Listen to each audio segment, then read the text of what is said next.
कराची में anti corruption cell ने CIA police के इंस्पेक्टर आबिद अली को रिश्वत लेते हुए रंगे हाथों गिरफ्तार कर लिया। मजीद तफसीलात जानते हैं डॉन न्यूज़ के नुमाइंदे बिलाल खान से। बिलाल, क्या तफसीलात हैं आपके पास, आगाह कीजिएगा।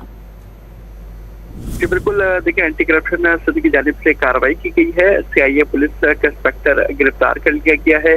Director anti corruption Imtiaz Abro की जानिब से बताया गया है कि इंस्पेक्टर आबिद अली को 1 लाख रुपए रिश्वत लेते हुए रंगे हाथों गिरफ्तार किया गया है। पुलिस इंस्पेक्टर अदनान नामी शख्स के खानदान से पहले ही 30 लाख रुपए की रकम वसूल कर चुका था।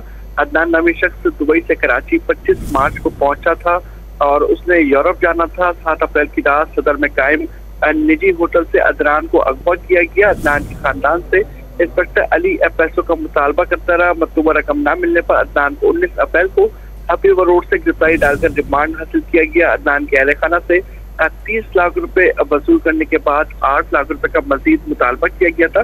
1 लाख की रिश्वत वसूल करते हुए पुलिस इंस्पेक्टर को एंटी करप्शन ने गिरफ्तार किया, जबकि पुलिस इंस्पेक्टर आबिद हुसैन पर मुकदमा दर्ज करके आज अदालत से रिमांड हासिल किया जाएगा। मोहम्मद बिलाल तफसीलात से आगाह कर रहे थे, आपका शुक्रिया।